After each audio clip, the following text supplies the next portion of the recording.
If you were able to walk into a room, confident that you would be well received, seen, heard, and appreciated by others, and all it took was a few changes in how you navigate your everyday relationships, would you be willing to make those changes? It is possible to be both fully authentic and to experience the best relationships of your life. Now, here is the host of Navigating Complicated Relationships with behavior expert Michaela Gaffen Stone. Welcome, everyone, to Navigating Complicated Relationships. I'm your host, Michaela Gaffen Stone. I am a board-certified behavior analyst. I'm a nutrition coach. I have a whole lot of things that I have learned and studied because I love to learn and I love to just study everything in as much depth as possible. So that's why I bring you a range of topics when we do this podcast. And actually in conversation, if you talk with me, you'll find I can go across a range of things depending on where our conversation takes us. And that's kind of how I like to be. Now, is that different from other people? Well, some tell me it is. Some tell me it's kind of unusual to study as much as I do. Is it a problem? I would say not, because it means that I get a depth and a breadth of understanding of a wide range of subjects that I really appreciate. But for somebody who's not used to that, they might find that a little, I don't know, neuro-spicy, a little different, right? Today's podcast is, funnily enough, called On Being Neuro-Spicy. And my aim with this episode is to be thought-provoking. I'm going to dive into the world of neurodiversity and explore the concept of what it feels like and what it is to be neuro-spicy. I'm going to uncover some strengths, abilities, and of course challenges that are associated with being neurodivergent. So there's creativity and innovation on one side, and the social stigma and sensory sensitivities that cause their own problems on the other end, right? Now, we all benefit from navigating this landscape with people who have neurodiversity and also with ourselves. You know, empathy and understanding is something that we all need. So when you can bring that to a person with neurodiversity, it helps them to feel seen and heard and valued as a legit contributing member of society. We as a society tend to other people that aren't the same as us. And this is a huge problem. It seems to be becoming more of a deal in this world today, where if you don't fit my criteria for how a person ought to be and what they ought to believe and where they ought to stand on certain issues, then you're wrong. You know, we do a lot of that these days. And just imagine when you have neurodivergency and you're caught up in that, you don't have an option to be other than you are, right? It's not a choice, it's not an opinion, it's just how you are. So whether you're neurodivergent yourself, or you're thinking of a friend, a family member, maybe you're an educator, or you consider yourself an ally. This episode is for you because there's going to be some perspectives and guidance on how to build your own understanding and acceptance of people with neurodiversity. And a big feature here is, I would like to say right off the bat, it is specifically not about fitting in. Fitting in is for chameleons and wallpaper.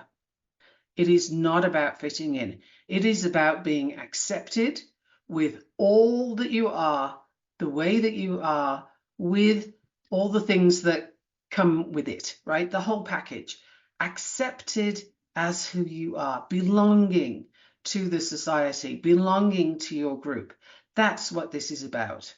People with neurodiversity are not chameleons and they are not wallpaper. So whenever you think of a child in a school, for example, what's the first thing we try and do with a kid in school? Make them fit in, right? Hey, don't do that behavior. The other kids don't do it. don't say these things, the other kids don't say them. Behave this way so that you fit in with the crowd. Now, seriously, think about that for a minute. How many of us spend so much time and effort trying to stand out? Like if you're a coach, for example, you want to stand out from the other coaches. If you are making your way as an actor, you want to stand out from the other actors. Like whatever area of life you're in, you want to have your own spot where you stand out. So why then do we spend so much time and effort trying to force neurodivergent kids into the same shape as normative developing kids? Or we could even say undiagnosed kids, because sometimes the kids that pass for normative developing, maybe not, they might get a diagnosis as adults. And then what have you done? You've taken another child and made them try to fit the same criteria as this particular person who hasn't been diagnosed yet. Like, it's messed up when you try and take one kid and shape them into being like the other kids. I have a huge issue with that, and frankly, you should too, because what happens when you do that to a child is you are squashing their natural abilities. You're making them feel wrong, and they will carry that into adulthood. They will always have this sense of second guessing themselves, being unsure of their place in society, of repeating themselves, not because it's a pattern of speech, but more because they don't know that you're going to understand or even listen to them, because that's what they grew up with. Now think about that. How unkind is it to start off with, but how damaging is it to that human being? And we do this to them simply because these kids don't fit in. They're not chameleons. Well, we need to change the school system and we need to change society so that doesn't keep happening. This business of having a social stigma because you think differently is freaking insane, frankly. We need to really stop doing that. That is so 19th century, and it just doesn't need to happen now. We need neurodiversity in our society, because if everybody does fit in the same box, if everybody's thinking the same way, what are we going to get? Where are the innovations coming from? Where are the changes in society that we need? Where is the progress?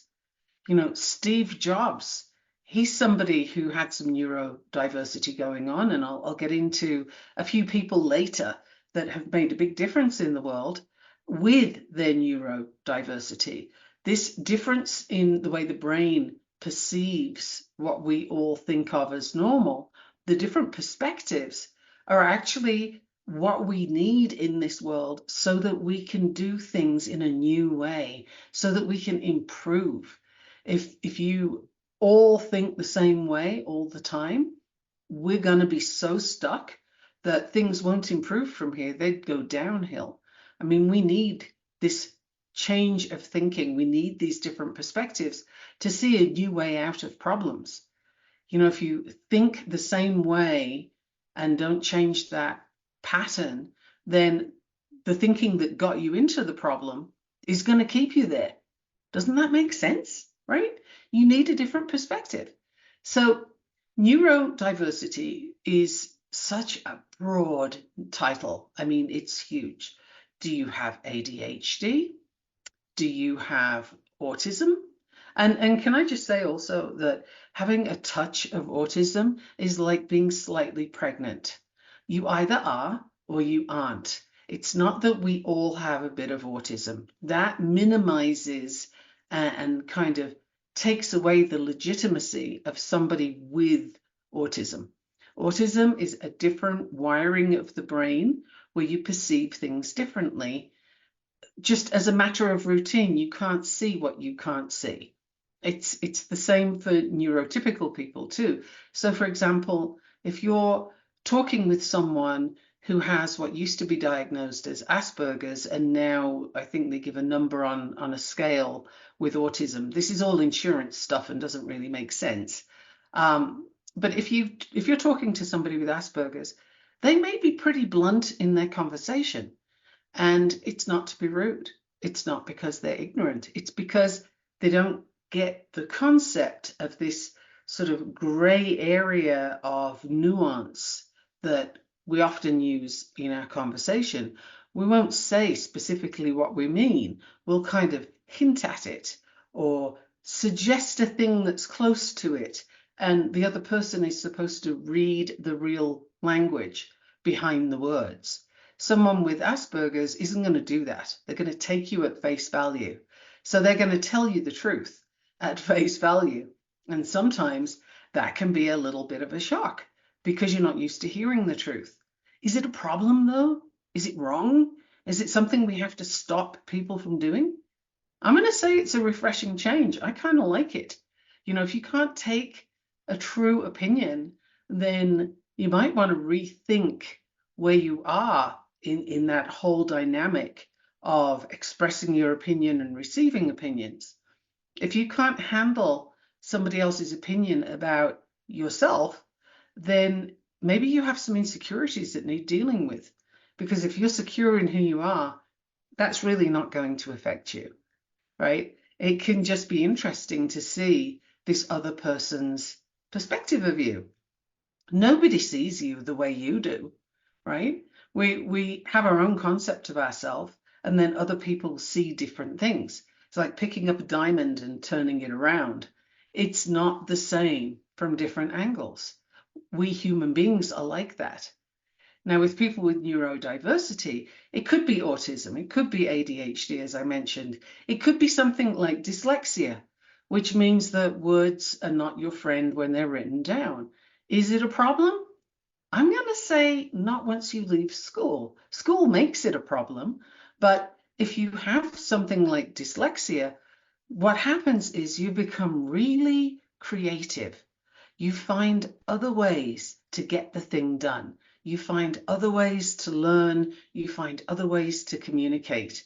And I think that's fantastic because coming from that, you get things like iPhones and, you get things like the internet and so on, because we need different ways to approach an age-old problem, right? Or an age-old situation.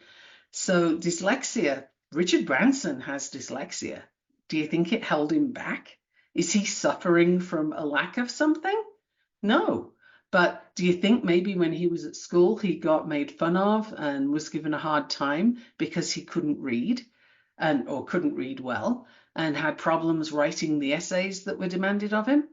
When he went to school, there wasn't the voice to text computer setup and so on. So this guy will have suffered through school, hated school.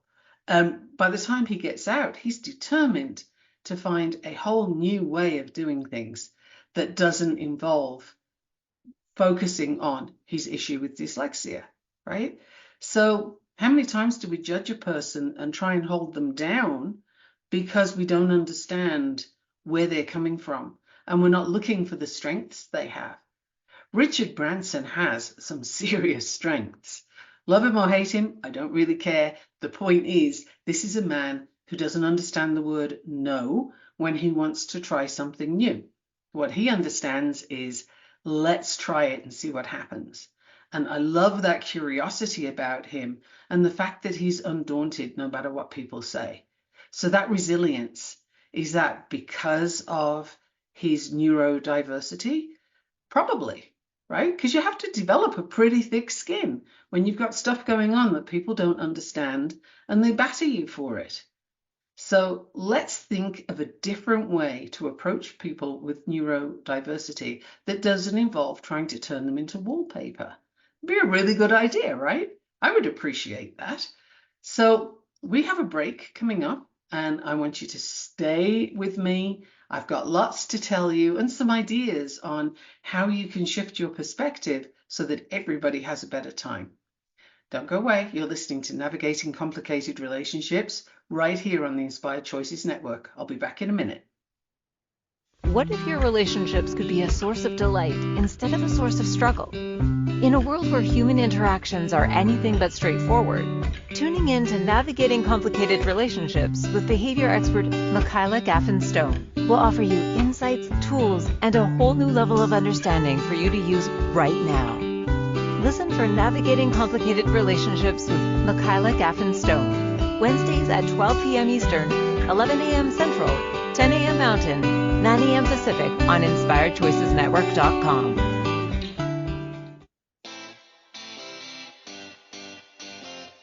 Are you a subject matter expert? Are you here to share your expertise with an audience waiting to hear from you in only the way you can deliver? Are you ready to have your voice amplified across the airwaves? Inspired Choices Network has a global radio platform streaming to millions of people across the world. Professionally produced and supported by an accomplished team every step of the way, you can broadcast from anywhere in the world, knowing your voice matters, and we ensure it is delivered with ease and efficiency. Eager to hear your message, the world awaits. Contact us today to become an Inspired Choices Network radio host. Email becomeahost@inspiredchoicesnetwork.com. This is Navigating Complicated Relationships with Michaela Gaffen Stone. To participate in the program, join the live studio audience in our chat room at inspiredchoicesnetwork.com. You can also send an email to mickey@gaffenstone.com. Now back to the program. Welcome back, everyone. I'm delighted that you're still here, and we are talking about on being neuro-spicy. And neuro-spicy, I think, is a much nicer title than neurodiversity. I mean, it's correct that there's a lot of diversity, but spicy gives it a little more flavor, right? A little more oomph. And there's a lot of oomph in being neuro-spicy. You know, I've mentioned before the break the difficulties, or some of the difficulties, of being a kid in school with neurodivergency. Now, an example I can give you is a kiddo that I've been working with recently, and he's been having a lot of one-on-one help, but he's a very smart child, actually. His language isn't up to speed, but his mental abilities, his cognitive abilities are really on fire. Like, he is a smart kid. But the classroom, and I'm not mentioning even which state this is in, but the classroom teacher doesn't want to let him into the classroom until he stops stimming. Now, stimming, for those who don't know, is self-stimulatory behavior, and it typically looks like flapping your hands and maybe bouncing up and down. So I want to explain a little bit why this child does this stimming, because you'll see it with a lot of kids with autism and some adults with autism too, right? Those that haven't had it squashed out of them. So when you get this intensity of feeling and there's all these sensations coming in from the environment, and it builds up and it builds up, you have to have an outlet for it. And stimming, this hand flapping or rocking or whatever the child's doing, this movement, is a way of offloading that extra input. So it's actually a coping mechanism. It's not a freaky behavior, it's a coping mechanism. Now, how many people do you know who wave their hands around when they talk, like I do sometimes, or they'll twirl their hair or chew on a pen, or, you know, there's some kind of behavior, play with a fidget spinner, right? Those became all the rage. Why is it okay to play with a fidget spinner, but not to flap your hand? Does it make sense to have a big problem with somebody flapping their hands? My argument with the teacher and with the school is that no, it doesn't make a difference, and he should not be stopped from stimming, because that is harmful. If you have a coping mechanism and it works for you, and then somebody else says, but I don't like the way you do that, you have to stop. How are you going to feel about that? You're going to feel kind of repressed, maybe unaccepted. Maybe you object to having to try harder than everybody else. I mean, think of that. When we demand things of kids with various diagnoses, we're looking for that child to do more than any other child, to work harder than any other child, because they have to mask, which is a way of pretending you are a person you're not, right? So they pretend to be interested in social events when they're not. They pretend that what you're telling them is interesting when maybe it isn't. They make eye contact, even though I've been told by adults with autism that can be physically painful. And here's another thing: when you make a child with neuro-spiciness make eye contact with you and they're trying not to, what you can be doing then is short-circuiting their processing ability. So they're trying to listen to you and understand what you're saying and formulate a response, right? Which is what you hope the person you're talking to is going to do. I'm hoping you're doing that right now, that you're listening and you're forming an idea about what I'm saying. But because of all the sensory input that they're so sensitive to, eye contact is just one step too many. And it short circuits the ability to make all those connections that you want them to make. So you make the child make eye contact and then get mad at them when they don't respond to the question you just asked. Well, which do you want?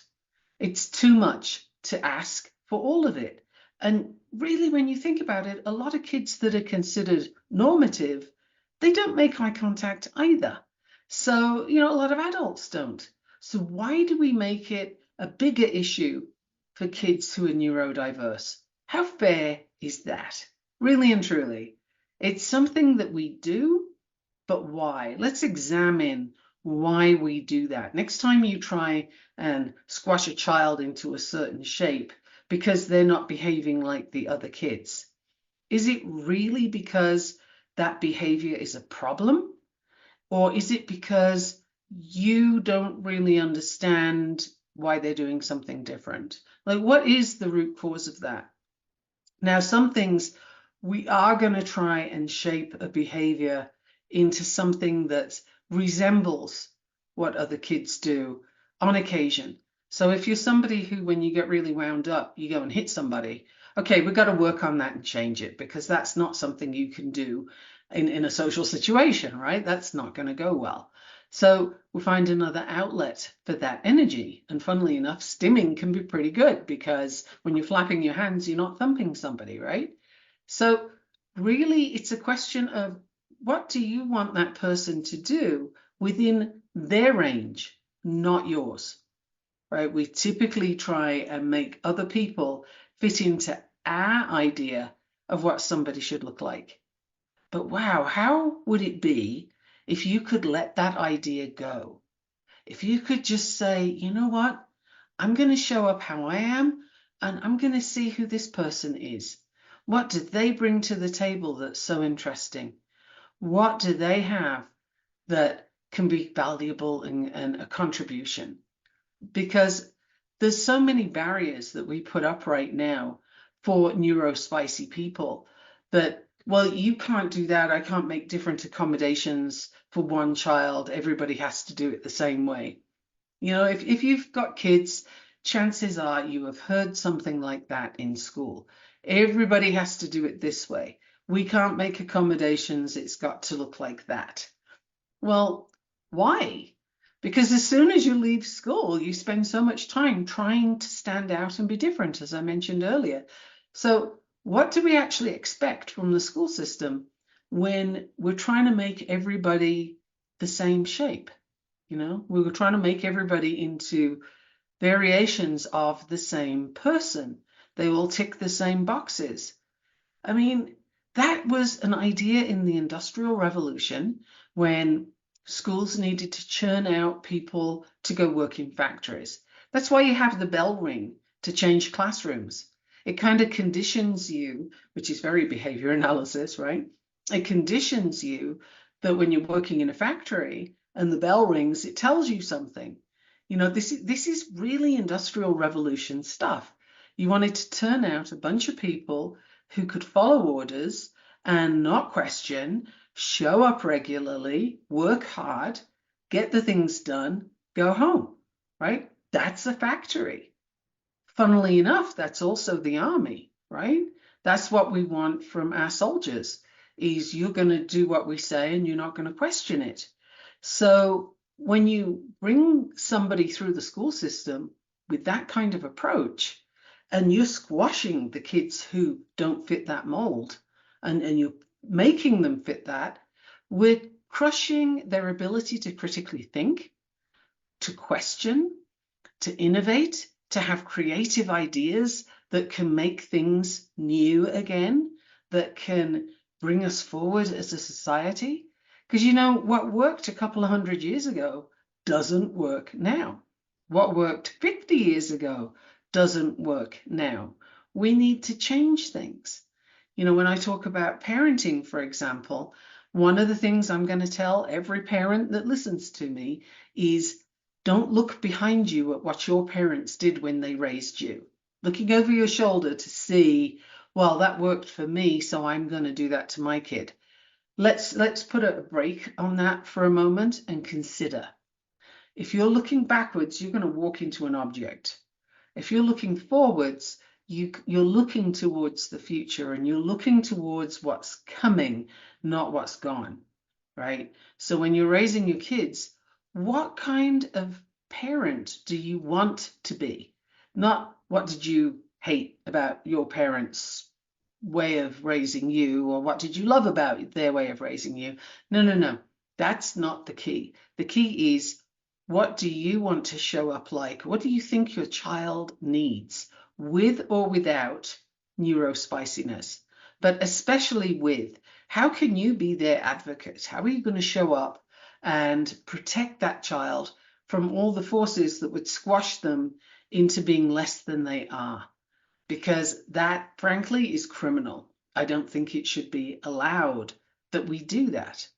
So as a behavior analyst, I work independently because I'm very keen on doing what the person wants and needs, and not what some external source says they ought to have or they ought to be like.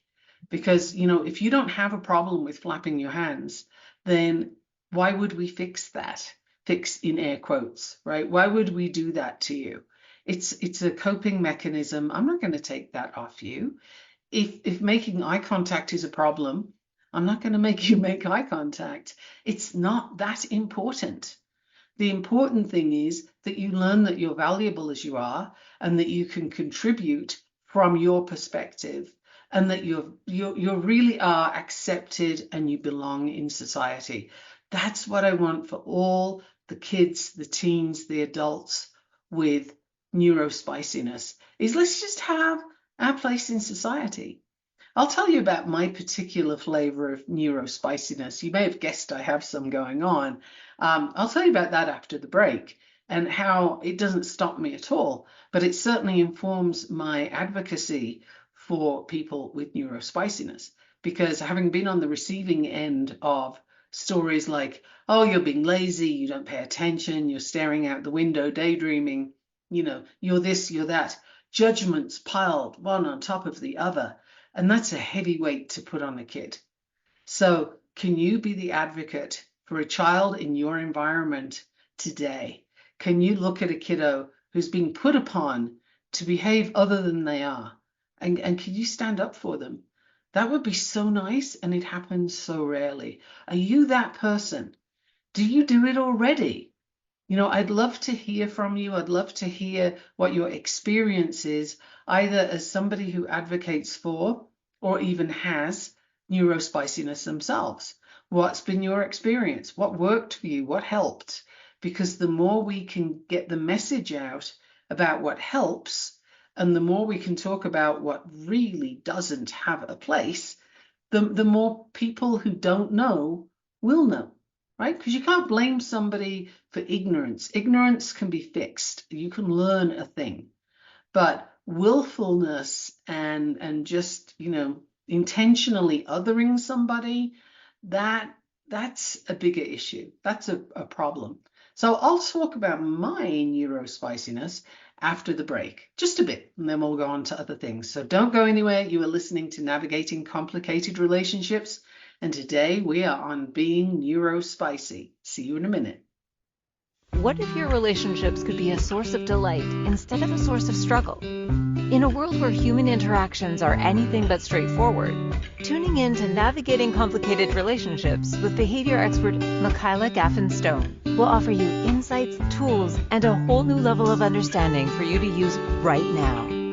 Listen for Navigating Complicated Relationships with Michaela Gaffen Stone, Wednesdays at 12 p.m. Eastern, 11 a.m. Central, 10 a.m. Mountain, 9 a.m. Pacific on InspiredChoicesNetwork.com.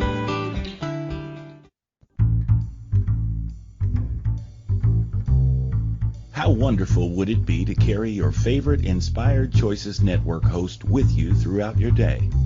Well, now you can. Inspired Choices Network now has its very own mobile app. Our free app offers live streaming shows, along with thousands of podcasts and TV episodes. Our shows cover a wide variety of topics. Whether you're waking up with us, carrying us through the day, and taking us to bed with you, we're always here for you to enjoy. We're easy to find. Just search for Inspired Choices Network in the Apple App Store or Google Play Store. This is Navigating Complicated Relationships with Michaela Gaffen Stone. To participate in the program, join the live studio audience in our chat room at InspiredChoicesNetwork.com. You can also send an email to mickey@gaffenstone.com. Now back to the program. Welcome back, everyone. I'm so glad you're here listening to me, Michaela Gaffen Stone, here on the Inspired Choices Network. And today we're talking about being neuro-spicy. And what does that mean? And what is your role in a society where people are neuro-spicy? Many people are neuro-spicy. Some try to hide it. They mask. They pretend that they fit in. And it comes at a great personal cost. And that can lead to a lot of depression and anxiety in people who think differently, who have different perspectives. Now, we have a lot of people on medication because of anxiety and depression. How many of those people are there because they mask, because they pretend to be someone that society will accept? Now, I mentioned before the break that I was going to talk about my own flavor of neurospiciness, and I have something that's called dyscalculia. So the very simplified version of what that is dyslexia, which is, problems reading and writing. It's problems with letters and words and so on. Dyscalculia is numbers, pattern recognition with numbers. So, a phone number, I'm very likely to mix up the numbers. I'll get the right ones, but you might not get them in the right order. And I don't see that. So but it's more than that. It's like patterns and formulas. So when I say I'm not techie, I'm not kidding. It's not something I'm going to go out and learn. I can't do some of that coding and stuff that tech-minded people need to do. That doesn't work for me.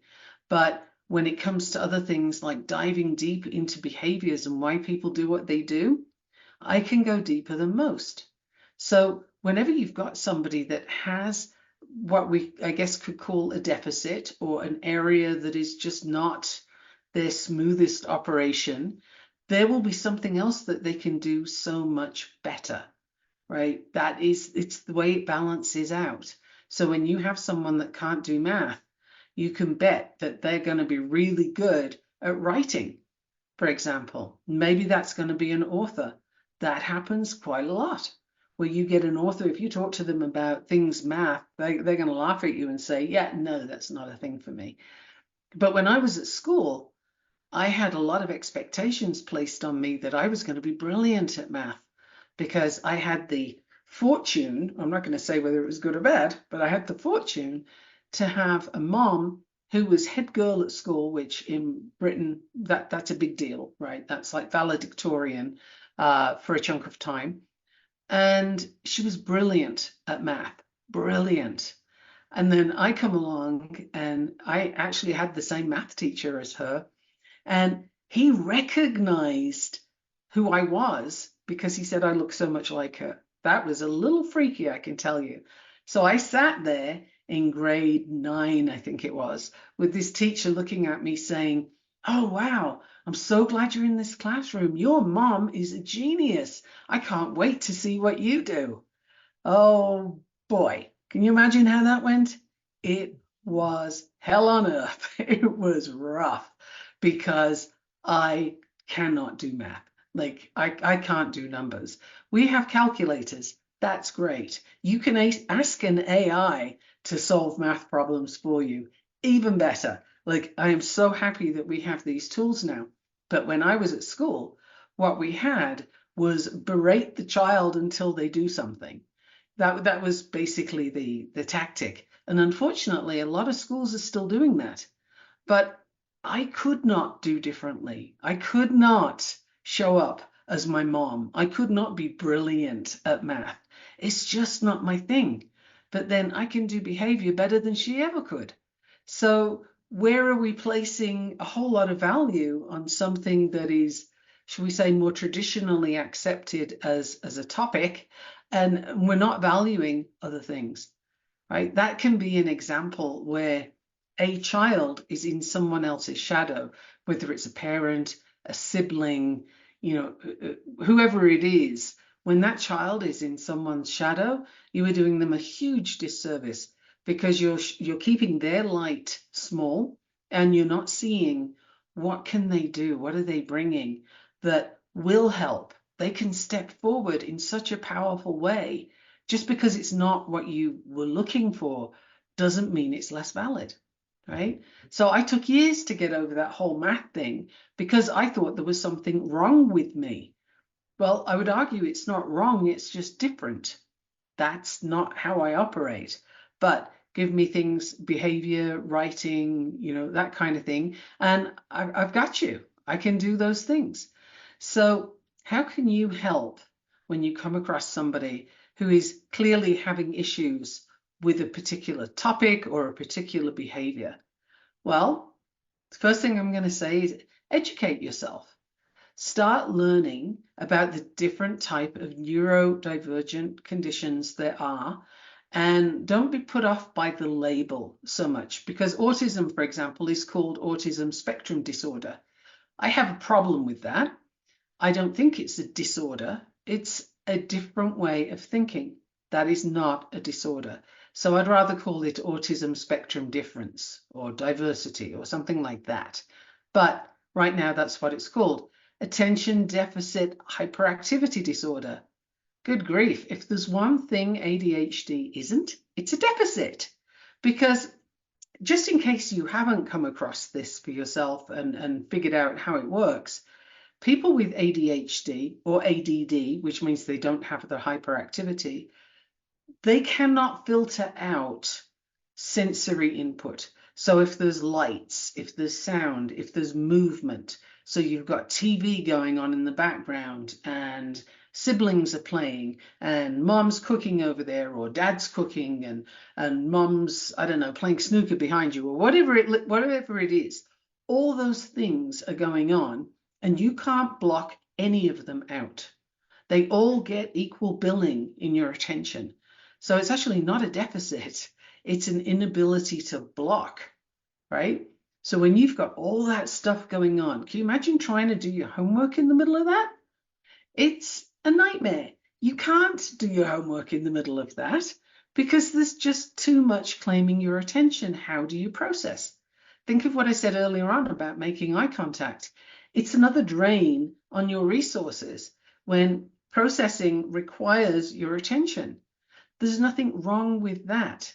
But if you could give that child who has this misnomer of ADHD, if you can give them the space to do their stuff in a quiet, sort of sensory low area where, the light isn't flickering and they don't have all these random sounds happening, you'll get better results. And so will they. They'll have less stress and they'll have less anxiety going on. So this is something that, pay attention to that. What does your child need? Okay, accept that they're not going to operate the same as your other kids, or they're not going to operate the same as your expectations said they should. All right, cool. Let's just all say, all right, we're here and we've got this. Now, what are you going to do to accommodate what that child needs to succeed? And in the workplace, how are you going to accommodate what that adult needs to succeed. Sometimes we need a quiet space. My office is nice and quiet and I can do really well in here. But if I had a lot of input going on, a lot of noise and people coming in and going out, I wouldn't get a blessed thing done all day because it's too much. It's distracting. And my attention's going to go here and here and here and here. And why do you expect that person to be able to handle all of that and produce, right? There's no reason why they must. There's no reason why that should be a thing. So if you have somebody with dyslexia, how can you accommodate their needs? Voice to text is great for them to write. Text to voice is great for them to read. We all have audible books. Why is it a problem to do that for somebody with dyslexia? Why must they be able to write by hand or type in a computer? We have spell check. All they need to be able to do is access the technology that will get that information to them. That's what we need to make kids proficient in. How do you navigate what you've got going on? And when it comes to somebody like me with dyscalculia, okay, numbers are not my friend, but we have, like I said, AI, we have calculators. I have other people around me that can do math. Like my husband is brilliant at math, so that's great. If I have a math thing, I'm going to go and give it to him. I'm not even going to try because I'll end up with something that's not accurate and then it's frustrating and then it feels like I'm less than, right? And that's what kids with neurodiversity go through every day is I'm not good enough. I don't fit in. I'm not like the other kids. And the adults play a huge role in having kids feel that way. Now that is a crying shame. That really is something we have to change. It's not fair. It's not sensible. It's not ethical. Like I could go on all day about all the things it isn't. What it is damaging. And I don't think most people wake up in the morning and say, hey, who can I damage today? Like, I don't think so. I'm going to hope that that's not who I'm talking to right now. And if it is, you might want some therapy because that's not the way humans operate. We are social animals and we need to belong. And that might look different for somebody. And sometimes your child might not want to interact with the other kids, but they're observing and they're learning. Why is that a problem? It just looks different, right? So let's challenge the stereotypes and the stigma of people with neurodiversity. When do you use language that's kind of denigrating, that makes that person feel bad? When do you do that? Do you talk in front of the kid? Do you say, well, my child has autism, much like you're parading an animal or something? Do you lead with the label? Because a lot of people do. Once you get the label, it becomes this, oh, hey, I'm so-and-so, and this is my child. He has autism. Like, what an awful way to introduce your child. But so many people do it. I've heard it a ton of times. And it's like, yes, but who is your child? I don't care that much about the diagnosis. What I care about is there something I can do to help you have a better day? Is there a behavior that's happening that causes problems? If so, for whom? And is it really a problem? So like I mentioned earlier, if there's violent behavior, for example, sure, yes, we need to work on that. There's no question. But big behaviors are communicating a big problem. So what we need to do is not punish the child, not squash the child, but find out what is the problem. What is causing them so much upset that that's how they behave? Where is it coming from? That's what we need to look at. So when you next see a child that's acting out, ask yourself, where did that come from? What's happening? This child seems to be fighting for survival somehow. Why? What's their perspective? These are questions that if you can just slow down long enough to ask them, you might see something interesting in the environment. But kids don't behave in an obnoxious way in order to cause problems for the hell of it. No, they're expressing something with a behavior that they can't tell you with words. So think about that while we're at the break And maybe think about some examples of where you've seen this in action, or you've even been a part of it. What could that look like if it was approached differently? Think about that while we're on the break. I'm Michaela Gaffen Stone, and we are talking about being neuro-spicy. See you in a minute. What if your relationships could be a source of delight instead of a source of struggle? In a world where human interactions are anything but straightforward, tuning in to Navigating Complicated Relationships with behavior expert Michaela Gaffen Stone will offer you insights, tools, and a whole new level of understanding for you to use right now. Listen for Navigating Complicated Relationships with Michaela Gaffen Stone, Wednesdays at 12 p.m. Eastern, 11 a.m. Central, 10 a.m. Mountain, 9 a.m. Pacific on InspiredChoicesNetwork.com.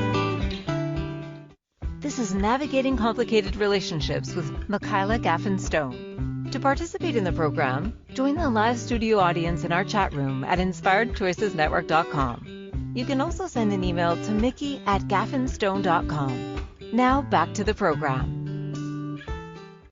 Welcome back. I'm so glad you're still here, and I hope that this episode is thought-provoking. Whichever end of the spectrum you fall on, and whether you have neurodiversity yourself or you know people that do. And I'm pretty sure you're going to know people that do. There's an awful lot around. And sometimes I hear, this wasn't a thing in my day, or we didn't have kids like this when I was growing up. Yes, you did. They weren't recognized or acknowledged. They were probably bullied, and they certainly didn't have people advocating for them. And a lot of kids were just shut away, so you never actually got to see them. Can you imagine what a life that would be? You could have somebody who's incredibly intelligent, like Einstein, literally Einstein, who had Asperger's, and his social life was kind of in chaos, right? But he was brilliant. Now, if he had been locked away and not allowed into society because, there's something wrong with him, then just think where the world would be now. We wouldn't have any of Einstein's theories that have made such a difference for things like space travel, for example. Like, we wouldn't be able to do a lot of the things that we can do. Wow. Just because somebody'd say, that guy's a little freaky and he doesn't wear socks, I'm going to lock him away. But that used to happen. Now, we're still trying to squish people. And I keep mentioning this because it's so important. So let's come up with a few solutions on how you can help someone with neurodiversity. And the first thing, and it's a huge thing, is listen. Really listen. Not listening to reply, because that's not really listening, that's just pacing. Not listening to correct, because I can't tell you how damaging that is when it's not been sought after. If I'm giving you advice, if I walk up to you in the street and say, hey, I want to tell you how to raise your kid, or hey, I'm going to tell you how to do this thing, you probably wouldn't like it, right? You don't want somebody that you don't even know coming up and correcting you. And yet, how often do we do that to someone who's behaving differently, who looks different? How often do we talk over the person who doesn't look like us? You can even be sitting in a wheelchair and people will talk to the person who's standing. It's crazy. And I don't think it's something that people do intending harm, but harm happens. So first thing is listening to the person who's talking to you. And if it takes them a while to get all the words out and to express themselves, okay. You're not in a hurry. Let's just wait and hear what that person has to say. Because here's the thing, the more relaxed that person gets in your presence, and they're going to be more relaxed when you don't harass them to hurry up and speak, or you don't walk away when they haven't finished yet. The more you are attentive to what that person's telling you, the more they'll relax, and then the easier they'll be able to speak to you. It makes sense. This is something you can apply in every interaction you have. And in fact, I wish you would. A lot of misunderstandings can be avoided if people stop talking and start listening. Don't just listen to the person so that you can reply. How many people do that? And you can see it, or at least I can see it. I can see it on their face when they're like, could you hurry up? I need to reply. Can you hurry up? I've got this thing in my mind. Sometimes people will even say, oh, just let me say this because I need to say it while I remember it. And they haven't paid the slightest bit of attention to what you're saying, because chances are they wouldn't be interrupting you if they were listening. And human beings, a very basic need is to be seen and heard. We all need that.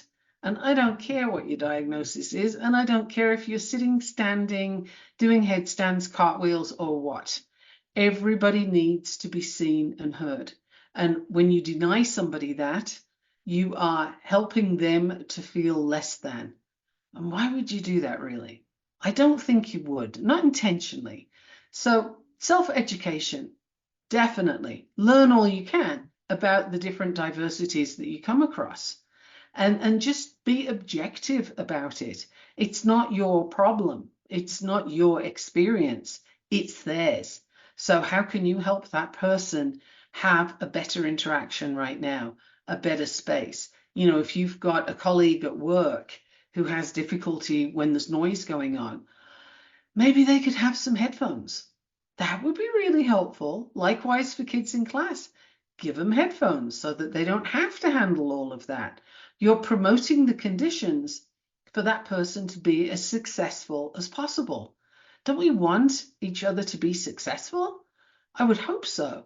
So whenever you catch yourself trying to limit that other person by saying, no, we can't do that. No, you can't have that. Is there actually a reason for that? Or are you just saying it because, it's easier? Really, staying open-minded, curious, be willing to learn and grow in your understanding.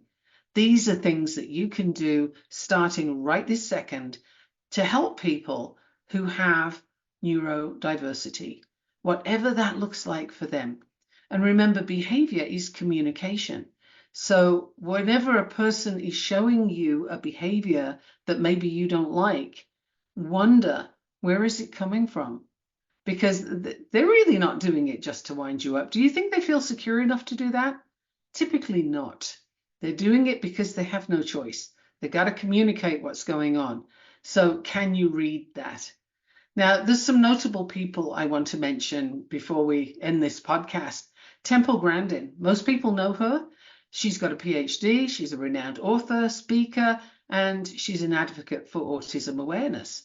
She's known for her incredible work in animal science and her innovative, if I can say the word, designs for livestock handling.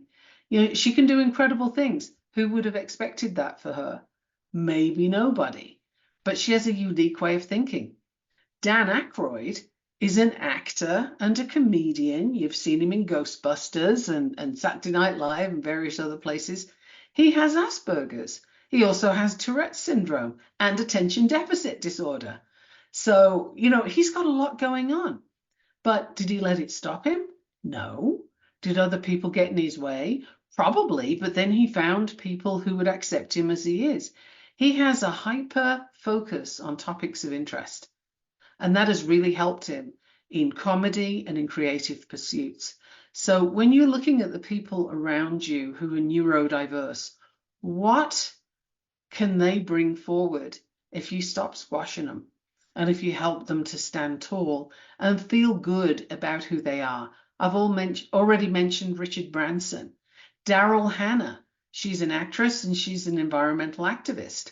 She's been open about her diagnosis of autism for quite some time, and she's used it to, have this platform for raising awareness. How many people do we need to do this? Could ordinary people, ordinary citizens, now do this as well? We don't have to listen to somebody who has autism talking about autism in order to understand that this is something we can accept. This person can come into our life and be a valued member of society, a valued person in your family. They have something to contribute. If you get nothing else from this podcast today, I would like you to get the idea that everybody, people with neurodiversity, belong. They don't need to fit in. They're not chameleons and they're not wallpaper. This is not something to expect. I'll see you next week. Thank you so much for listening. See you soon. Thank you for listening to the Navigating Complicated Relationships show.